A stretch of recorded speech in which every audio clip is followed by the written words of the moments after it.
What's going on, James Bond Canada? When you were young, Murray, was your heart an open book? I used to say live and let live. But in this ever changing world in which we live, thoughts? Oh, I'm drawing a blank. Uh-oh. Paul He doesn't McCartney. he doesn't know the rest of the opening. How you doing, everybody? Murray here in Vancouver, Jeff in Toronto. Welcome to James Bond Canada. Thanks everyone for tuning in. Today is our broadcast celebrating the 50th anniversary. 50? 5-0. 60? How old am I? Right. 50th anniversary of Live and Let Die. It's kind of funny because when we were in London and I got a chance to go and see the um, 007 documentary, the music 007, they really, everyone I'm sure has seen it, but they really jumped around and showed about all these theme songs. And they were like, Paul McCartney, what's with this like reggae bit? What's with this? Like the Right. song wasn't exactly, it was kind of all over the place. And yet they're like, it's Paul McCartney because, he wrote it, he did it. And they're like, no, he wants to sing it. And they're like, well, we hadn't planned on that. It's like, it's Paul McCartney. Let him sing it. And I think the music, the fact that it's Roger Moore's first movie. I mean, I just saw American Hustle last night on TV. It happened to be on. And there's that scene where Jennifer Lawrence is like cleaning and she's like dancing around to Let Die. It really, truly is an iconic entry into the Bond series. Don't you think, Jeff? And Paul McCartney was reading Ian Fleming's Live and Let Die as well in that documentary, right? So that's Yep. pretty interesting. Definitely Yep. an interesting movie. Second Ian Fleming book and Roger Moore's introduction to James Bond. And you're watching this on YouTube or on Instagram, and we're going to go over some of the memorabilia that we have celebrating the 50th anniversary of Live and Let Die. So I know, Murray, you have tons of stuff in your collection, and what do you got for us, buddy? Boatloads in the James Bond Canada collection. Yeah, it's. I mean, Live and Let Die is a pretty cool, cool movie. And I mean, Jeff and I, when we were in New York, we were all lucky enough when we were there with a bunch of other Bond people, and we actually, took a wonderful photo. I think it's on our Facebook and our Instagram page of now what is the restaurant beside where the car comes out, right? Oh, yes. It's not there anymore, right? The And the old voodoo. voodoo shop and everything else, Mm-hmm. right? So everyone knows, of course, the artwork from Live and Let Die. I mean, the poster is fantastic. I'll pull out a little picture here of the main. You know, I mean, it truly is. Kind of amazing. Let me get the camera in the right spot. Right, the tarot cards, the explosion behind Roger Moore. It's really, really the boat on the bottom. It's really one of those really, really iconic posters for sure. One of my favorites in our collection is this one, and this is quite rare, and it really establishes because this was a two-part poster. You don't often find that in the Bond series. Sometimes you get like a teaser, the Octopussy teaser where it's like 13 Maud Adams and then the real one later. So this is in the JBC collection. I didn't want to pull them out because they're stuck in the closet, but you'll really see how they, we always see like in Casino Royale, right? The casino, the Royale, and the 7 trying to string that 007 through every logo and every poster. So they really took advantage of that in this set. Right. Right. And it's captured in that red. So it's Roger Moore, and they really captured in that. So they're also trying to say, hey, this is a new Bond. It's a new series. It's a new guy. And the fact that all the other letters are in black and the 007 is in red. And this is the bottom half of the poster, which is really, really hard to get. This one here, actually, the top half, you can get from time to time. It's the bottom half that is tough to get. And these are original. These are in the JBC collection, printed by Lonsdale and Bartholomew in London. So that is definitely a really cool scene. And when you have them on a long wall with two frames, top and bottom, everyone has triptychs and diptychs, like two posters beside each other, like two Moonrakers or two Commercial Club. You don't always get that stackable. So yeah, that's in the JBC collection, and they're two that I love so much so that I actually had them linen backed and framed. So hopefully by Christmas, my apartment refresh will be done. If anyone can see, my walls are now painted a beautiful light gray. It's very gay. I think it's called Wild Orchid or something. You have to theme it with something. Happy Pride, everyone! It's the last day of Pride Month, so I'll wish all our LGBTQ2S plus supporters and fans out there very happy Pride Month. So yeah, that's the first thing we've got. Second one, this is pretty cool. This is official Eon Productions stationery. So it has the Eon address at the bottom there. And this is official, original production stationery from Live and Let Die. So the funny part is I'm imagining that I'm imagining that strangely, because this says Eon Productions, 1 Tilney Street, London, telephone Hyde Park. So this is out of the production office. But what I find strange in this is, I just looked at the poster a minute ago, and I'm going to have to refer back to it because I forgot which ones are on it.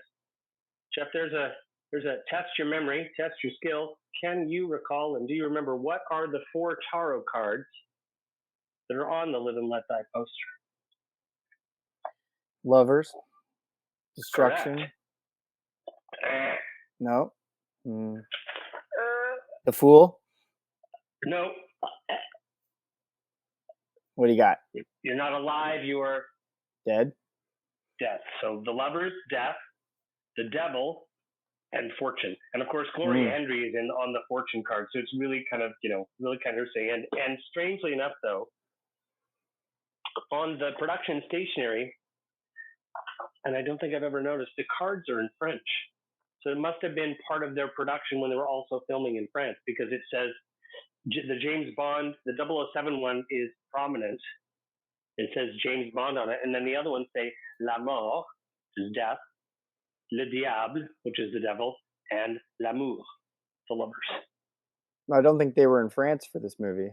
And that's why it's really, really strange. I don't understand why this is official Eon Productions, from the production office official stationery, and yet the tarot cards are in French. I don't know if I've ever noticed that. Maybe some French parts of New Orleans, maybe? Or from the perhaps, tarot cards, maybe? Yeah, possibly. Yeah, we're going to get to the tarot cards.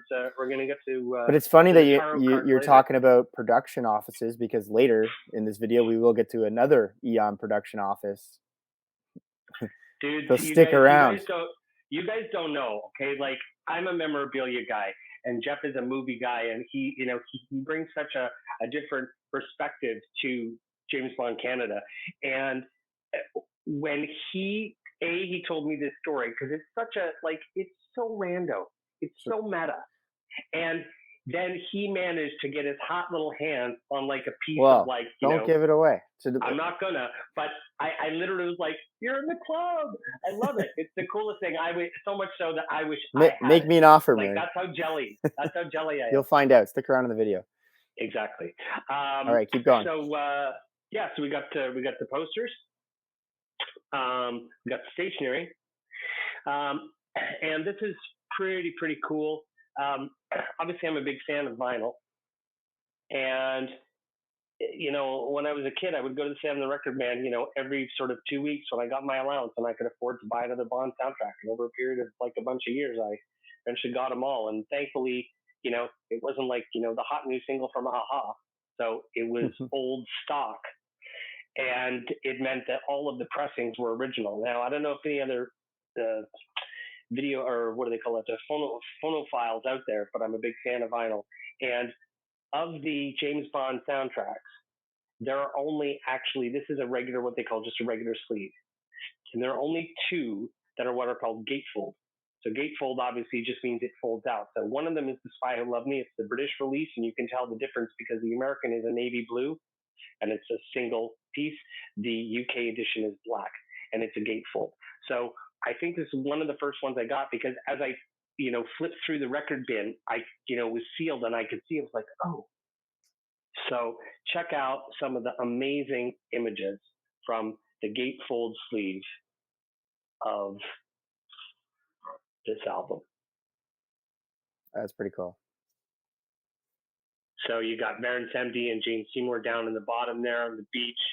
Gloria Hendry, Roger looking just perfect, right? And then some of these other fantastic, Plenty O'Toole in there, Jeffrey Holder. So yeah, I really love this because it's quite rare. You can still get the Live and Let Die soundtrack on vinyl, but finding this gatefold sleeve, and as you can see, it is pretty much still in. That's like in mint condition. Mm-hmm. It is. Yeah, I mean, I honestly don't think even though I played it. I'll give you $100 for it. $100, sweet. We'll do a trade because you know what I want. Yeah, so posters, official production stationery, and the soundtrack. And now, over to Mr. Wybo for best story ever. Well, okay, so we talked about that we were in New York at one point, and we saw some Live and Let Die location. We saw the Voodoo and the garage there. But I took a trip to Nolens, New Orleans, whatever you want to call it. I'm the outsider going in there, and Baton Rouge.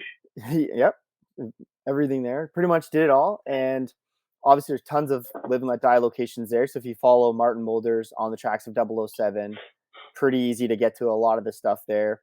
You can see where the guy gets stabbed, and then the Voodoo funerals, and I even got up to the airport where Mrs. Whistler and all that. You can go in there. It's a private airport. I kind of walked around. It was so cool.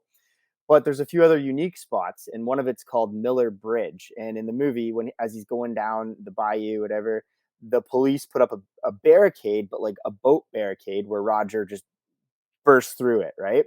That's the spot. The wedding scene. So not the wedding scene, but there's a bridge. They put boats under. They put boats under the bridge on every between the pillars, kind of. Yeah. And Roger Moore's boat just flies through it, right? It's probably like a 5-second clip or something like that in the movie, right? And it's super cool that like whether it be Las Vegas or Paris, I mean, some of the newer places you can get to, but it's nice that some of these locations are just, they're just spots. It's just a restaurant, and you can get to them easily. So that's pretty great. And I believe they even say Miller Bridge in the movie, if I recall. I think so. It's been a while, but Miller Street or whatever, I got to recheck it. But it's so super easy to somewhat find because you can find it on Google Maps, whatever. Yeah. And I'm there, and I'm just with my brother and my my cousin, and we park the car on this street nearby. And I'm out there just taking a photo, and I'm like, this is the bridge that he goes through. And this lady comes out, and she's like, "Can you move your car?" And I'm like, "Yeah, sure. Sorry about that," because it was like kind of like a one way down the river where there was like 5 houses, and she's like the last house or something, right? And I said, turnaround. I've been in that no lane. turnaround. There's no turn. Like it's not even a cul-de-sac. It's kind of like you shoot off and then you have to do the 3-point to get out. So yeah, pretty much, yeah. And so I was just like, "Oh, sorry, this was in a James Bond movie," and I was just taking some photos, and she's like, "Oh yeah, well." And so the long story with her, she had moved there, let's say like 5 to 10 years ago or something like that. So not in 1973 or anything like that. But she says, "Well, it's interesting. I found something in our attic," and let me pop it onto the screen here. So I can't. So she says, "Well, they had this receipt here, and we just found it up in our attic. And you can see here's a business card from Live and Let Die with a 1973 staple attached to it. Like, I know, and it's like that's the location, the location manager, right? The Mike Rauch, location manager. And now we're saying another Eon Productions Limited office, and this 618 Dumaine Street, right downtown in Nolens, is right by where Felix Leiter is, and with Bond getting out of the car and then stabbing, and you can see here, if I then show the other one as I pull this away, you can call that old production. I'm sure that phone number doesn't work anymore, but you see here, the people where this lady lived got paid $100 payment for use of land for Miller Bridge location. And so basically Eon Productions went door to door, likely, and said, "Hey, we're filming. We're going to be pissing you off a bit here. Take $100 in 1973. We should do the inflation calculator. Probably like $400 or $500. And probably more, probably like 1,500. No, maybe. And easy. So yeah, 1972 in the fall was that October 17th. They get $100 for the filming, and so she owned this, and I was like, I didn't know I wanted this when I woke up, but now I want this. So I was like, because I didn't even know it existed, obviously, and so she's like, well, I'll think about it, and I got her phone number, and I didn't get it on the spot, and I emailed her and talked to her. Long story, she ended up mailing it to me, and then I ended up sending her like 24 cans of beer or something like that.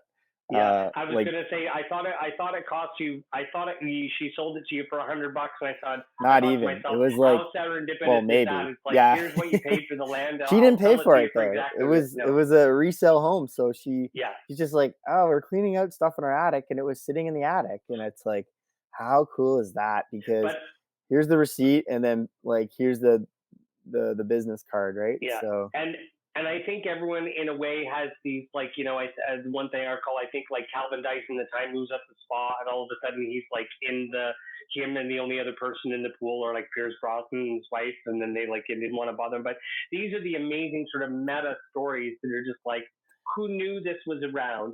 yeah, Who knew that this lady had it? What are the chances of Jeff showing up and then getting they're our so hands on it? rare. Like, it's just the coolest thing, Like if I because didn't these, block her car, like no, she would have just drove yeah, away. I've been like, these guys are exactly. crazy.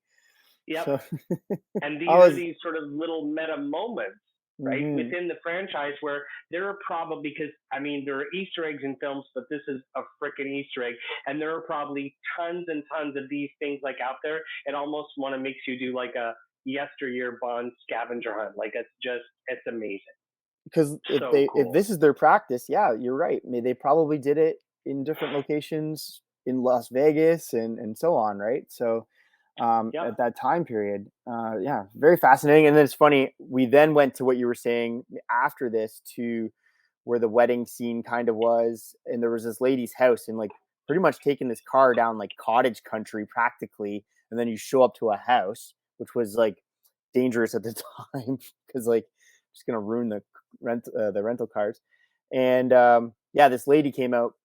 Hopefully, she doesn't watch this, but practically with like a tinfoil hat on, and she's like, "You're the second person that's been here." And I was like, Yeah. "Well, who's the first?" She's like, "Oh, this is German." I was like, "Oh, was it Uwe?" And she's Yeah. like, "I think it was Uwe." Yeah. So it's Yeah. funny. The Bond people, hey, if you go back to Miller Bridge, sorry, I got the receipt, Totally. but And there's got to be other receipts out there. So even Corgi got in on this one too. I've got a lot of little Corgis, but I love the stuff that do things. So I love the fact that it says, send money transport on it. It's got the logo, and of course, oh, what happened, Jeff? What happens when you hit the bridge? What happens? but Oh, does the top? Oh, that's pretty cool. Except for it's not in the box. It's not mint condition anymore. oh no, BNIB. It's ruined. Yeah, no, I've got the box, but I got this in a little scary. I just That's love this cool. little thing. Hey, the corgi did a good job. Yeah, Corgi did a great job in this, and that's the thing. So send money transport, and then right up close, you I see the can do this. the San Monique. Yeah, I think you And get the t-shirts like that. Yeah. colors are so great. So yeah, that's another little And I was bauble. gonna We like that. show Murray can see here a couple autographs that I've been starting to collect. Gloria Hendry, Madeline Smith, and Joey Chitwood. Yes, that's Working on great. my So my you've got a live and lot. let You got a die. lot of those.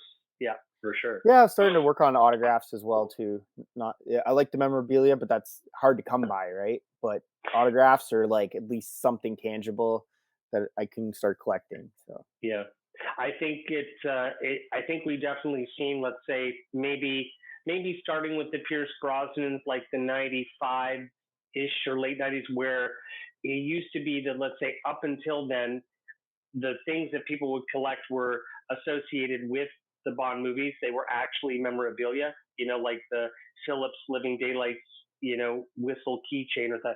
And then I think with the advent of product placement and, 007.com and the digital era, now, like the new Skyfall Scorpion glasses and or sorry, which, which, yeah, you're right. Yep, no, yep, Skyfall? No, yep, Skyfall? yep. Yeah.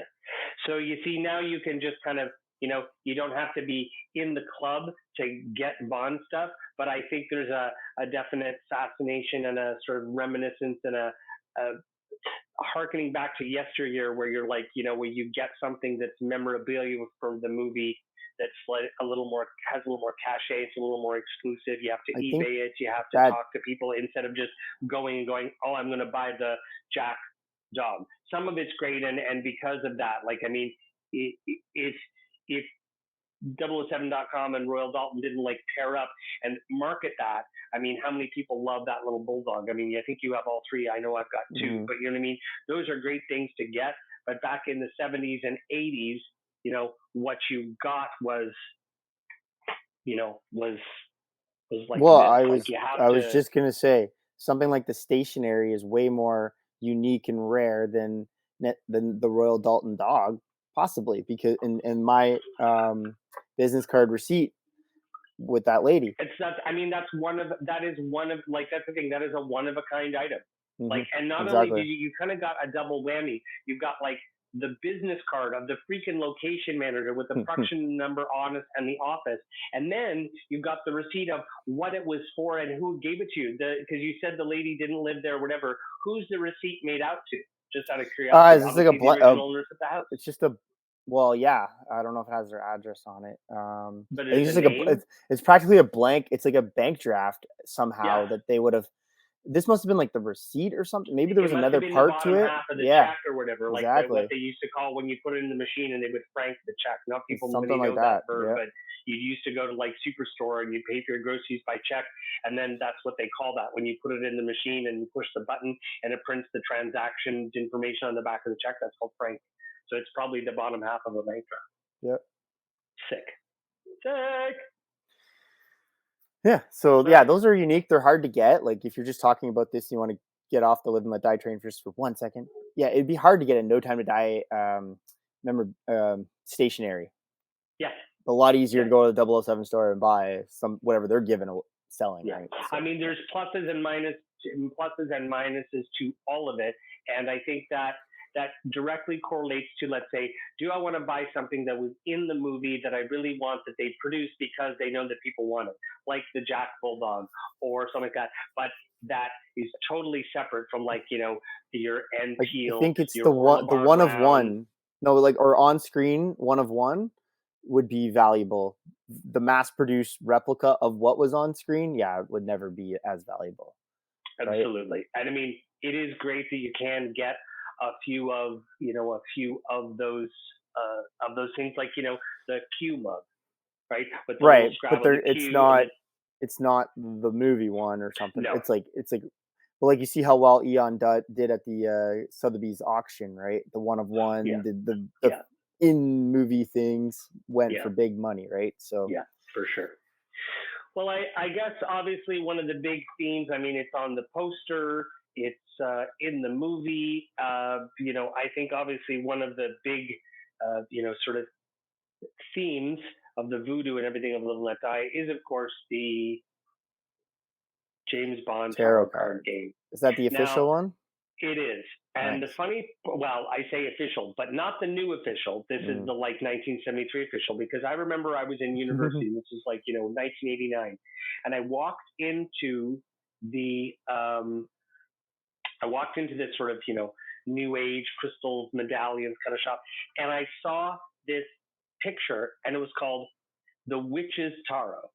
It was Mm. this green packer, and I looked at it and I recognized the card. I believe it was the High Priestess. She's in the long cloak, and I'm like, that's from Live and Let Die. And I grabbed it, turned it over, and they're like, this was originally published by Gildos and blah blah blah, and it was, and used in the, and I was like, and I grabbed it, I bought it, and it even came with a little book, which I think I still have somewhere over my case, and it's like, the guide to the witch's tarot. So years later, I did actually manage to get a hold of the actual. So it shows you how to lay them out in the traditional Celtic pattern, right? It's the James Bond 007 tarot cards deck, right? Everybody knows, and this is the sort of ridiculousness of the Bond series, in a way that obviously the ones in the movie are red, so you now can get the official. I think you can even get on JamesBond.com and 007.com, the ones with the red back. But isn't it kind of like hilarious, ridiculous, yet believable that the fact that the pattern is the same and there's 007 all over the cards? Like it's one of those suspension of disbelief moments. You're like, what now? So obviously these are the blue ones. It's more not believable today than you're like, what were they thinking in 1973? Right, yeah, exactly. You're like, really? Who thought that up? So, but it is a very poignant scene that first time, a man comes. Oh yeah. He comes by water. Although you talk to Jane Seymour, she doesn't love how it played out these days. I know. If you want to go back to yesteryear, check out our YouTube channel and our little guy Britton Walker, famous from the Ellen Show, and meeting. That's our first video. And meeting Bond, one of our first ones. Yeah, and he did I'll put an interview with Jane Seymour, and we sent in a couple of questions because then we did an interview with Britton. I think he's probably like 14 or 15 now, and a great kid, and his family, everyone, they're just awesome. But a man comes. He comes by water. He brings destruction. Tower. It's a great one. And then, of course, the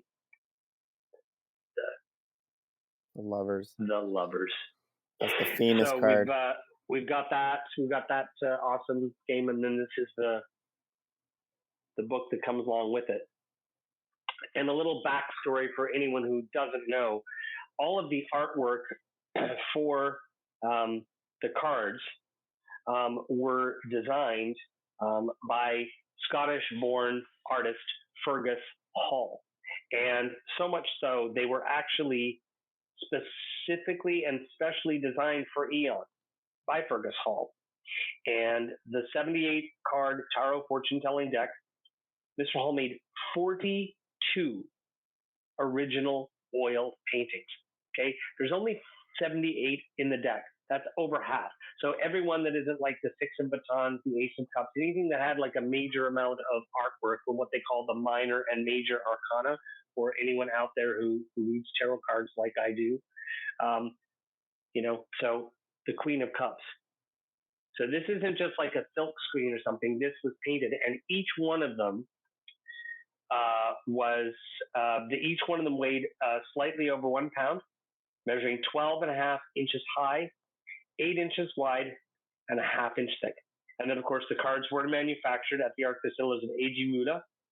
Müller in Switzerland, and the official James Bond tarot card main was commercially available in English, French, German, Spanish, Italian, Portuguese, Japanese, and quite a few other languages. So I believe at a charity auction, I think a few years back after Sean Connery's death, and of course his development of the Scottish Film Fund, that he used his Diamonds Are Forever money for, someone found about 6 or 7 of these original Fergus Hall oil paintings for the cards. They are uber rare, and if you ever get your hands on one, just grab it. So it's pretty cool. Pretty cool. Oh, that'd be sweet. Wouldn't it? Do you imagine having like a real, think about it, like, that's basically an 8.5 by 11 piece of paper. Yep, right? Exactly. That's what I was thinking. So, yep. Half an inch thick would be in a great frame, of like, the lovers, and probably the ones that are seen more like the tower, the lovers. I mean, that would probably fetch, $10,000. So yeah, check him out. Wikipedia, that Fergus, Fergus, Fergus Hall, artist of the tarot cards. Definitely an important moment, an important theme, and obviously an important sort of recurring plot point. In some of the movies that are sort of more like, if you've ever seen like 127 Hours, the Aaron Ralston story with like, forget his name, well, not Jared Leto, the other one. He's climbing in it. Yeah, what's his name? The James Franco. Right. Yeah. So again, we all know what happens. Not a lot of dialogue. He's just walking around or stuck in a rock. And what perpetuates the plot of the movie and the story is the music and the soundtrack. So this sort of, the Miss Solitaire, the cards, the poster, the theme, it really is kind of like a story arc. And I guess that's why the tarot cards are so important to the whole movie and the plot, right? Yep. No. When I was younger, I wanted them. I had like a knockoff version somewhere. So not your version. I Yeah, bought yeah, like yeah. a bad version off eBay or something. It has Yeah. the front, but it doesn't have the 007 on the back or something. Or I can't remember, but Yeah. it's buried My somewhere. battery on my phone is super low because I've been at work all day and I was playing songs up by Bluetooth. So we're gonna wrap this up pretty soon. But the last thing we're gonna show here today is pretty cool also because it's a one-off and super rare. Obviously, 50th anniversary of Live and Let Die. So it opened June 27th, which was I guess We're what close. a couple of days. So we're a Yep. couple days late, but we're a couple of days early as well because it's one of the strange ones. It actually didn't open in the UK until July the 6th. So really, really strange. But I guess this goes along with those American releases, just like A View to a Kill, right? We all know Britain gets the premiere and usually 1 or 2 weeks prior to the US release, except in later years when they did them all the same, COVID and whatnot. So this is another one of those American filmed ones where because they filmed so much in America, almost all of it, released in America first, June 27th. So we're a couple days late, but we're still ahead of July 6th. That Okay. being said, Saturday, tomorrow is July 1st. Canada Day. Happy Canada Day, everyone. To our friends down in the US, happy American Independence Day next week on the 4th.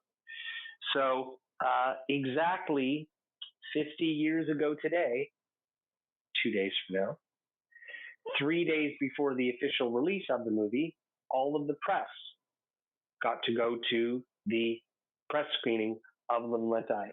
So and this was back when, of course, United Artists, the press show, what they call the press screening, and held at where, Jeff, our favorite, the home of the premiere. Where did we sit back in those amazing seats and watch Spectre? Where? The Odeon. Odeon Leicester Square. That is Yeah. correct. Odeon Leicester Square, WC2, Tuesday, July 3rd, and of course, 10:30 in the morning. Admit to, please bring this ticket with you. This is the official Nice. Oh, cool. screening pass for the Live and Let Die press screening 3 days before it opened to the public in the UK.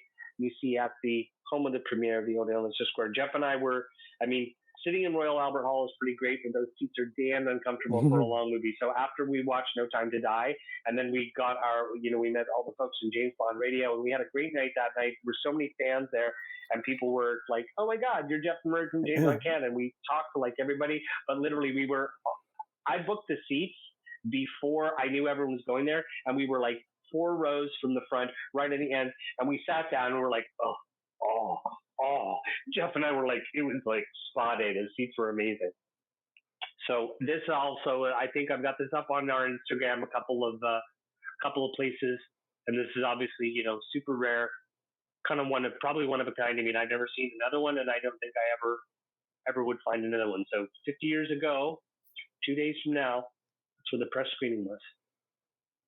Awesome. And that is pretty much a wrap up on Live and Let Die 50 and the items from the JBC collection. Amazing. All right. Well, thank you guys for watching. And Murray and I are going to go enjoy Canada Day and hope you guys do too. If you haven't already, make sure you guys like and subscribe, and we'll see you on our next video. Bye. Take care, everybody. Bye-bye.